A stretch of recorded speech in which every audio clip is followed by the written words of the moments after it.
Hey there, it's Rachel with Senza Tempo Cane Corso. We're out here at the park and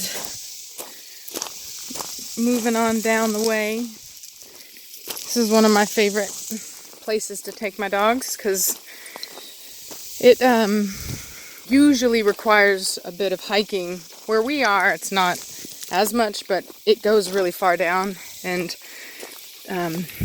on average, there's really not that many people down here. So it makes for a really great place to do some, what I call like pack bonding with the dogs, which is where you do an off-leash experiment and you test your dog's ability to listen to you while not on a leash. And what's funny is my dogs, I actually oftentimes have better results with my dogs off leash than I do on leash sometimes, because when I have to take them on leash, I'm going somewhere that usually is a form of excitement, like the dog park or a store, and Preacher knows that when we go into a store, he's going to get lots of attention because everybody loves him. So it's just a really great avenue to work on your skills as a owner and making sure that you can control your dogs. And like with velocity, as I posted in an earlier video, I like to train my dogs in areas of excitement. So with velocity, I did a lot of obedience training before I let her off her leash here, because if you can control your dog when there's a lot of excitement around, then you can control your dog just about anywhere. And so the other key to that is socialization, right? You want to introduce them to everything so that you can also rely on them to be able to handle new sounds and new sights without overreacting. And I'll give you an example of that. We like to take our dogs downtown, and in Austin they have the horse carriages, and the first time that Preacher saw a horse carriage, he freaked out. I mean, not like a lot, like he didn't like bark and lunge or go crazy, but he definitely was like dancing on the leash, I would say. You know what I mean? He was giving a little bit of a fight. And so I just, I corrected him. I gave him a little click of the leash, and I made him sit there and watch. I actually went over to where the horses stay and wait for people to come and get them. So the horses kind of do a rotation through there.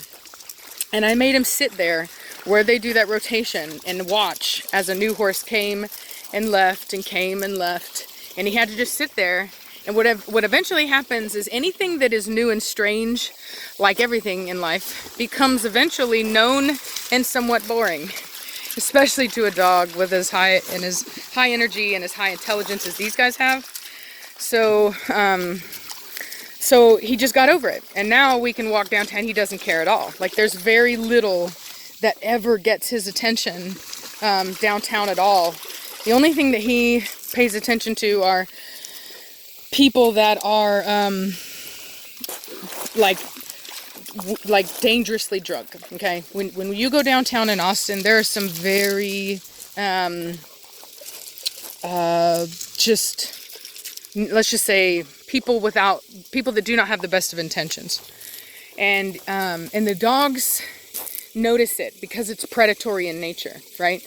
Those humans are mammals and they're displaying predatory behaviors. Usually you'll see them. Like one time Preacher really alerted to one.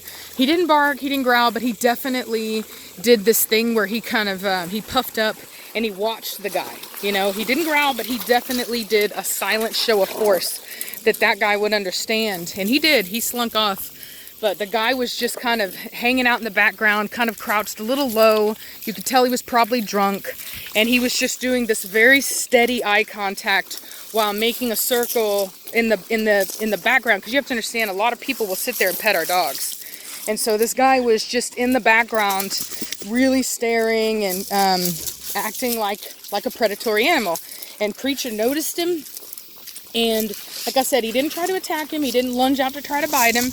He just kind of, puffed up and just watched him, like he would anything that was suspicious to him, right? That's his way of analyzing something to see if it's a threat or not. And of course, when I noticed that, then I pay attention. So I saw the guy, kind of watched the guy.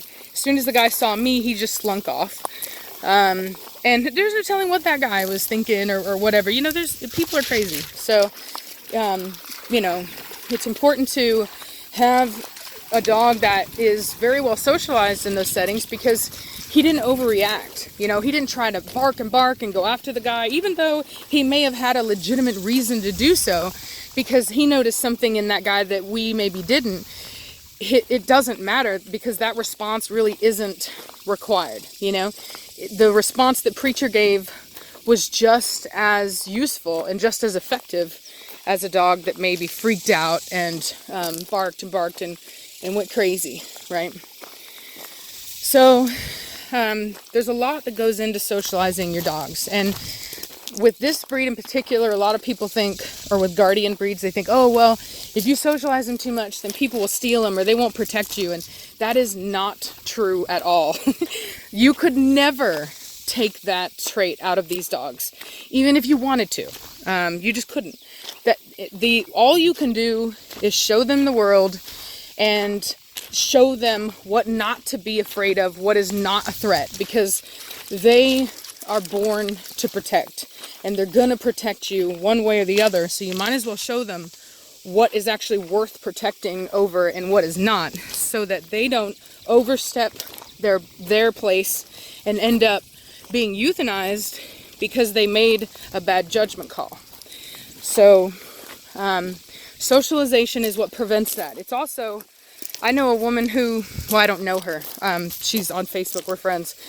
And she shared a page from somebody who lost their Cane Corso. And it says in the posting, do not chase. The dog will run or become aggressive. And that's one of the key problems with not socializing your dog. Nobody is going to be able to get that dog. And on top of that, not only is it a risk to even try to get that dog, the odds that some good doer that doesn't know, hasn't seen that post, is going to try to get that dog and then risk almost getting bitten, and maybe they call the cops and that dog is shot. I mean, you're risking your dog's life. And over what? Over you wanting to make sure nobody steals your dog? I don't think it's worth it. So socialize your dogs, get them out, introduce them to people, and have faith in your dog's breeding that it's going to protect you. If you don't have faith in his breeding, then maybe you need to go with a different breeder. Somebody who demonstrates that their dogs are willing to protect, like I have. Because you couldn't take that out of my dogs. You've seen it in the puppies. They're tough. In the world of fight or flight, my dogs do not fly. They don't run away. When pressured, they will fight. And that's what you want in a protection dog. You want a dog that is going to fight when pressured on your behalf to protect your family. You don't want a dog that's going to bend under pressure. Come.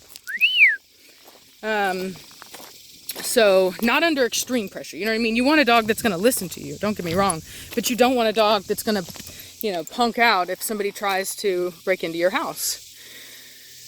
So I don't like them being in this tall grass. Preacher, get out of it. Let's go. Up and at him. Hustle. Get up here. Back up here where I can see you. Come on.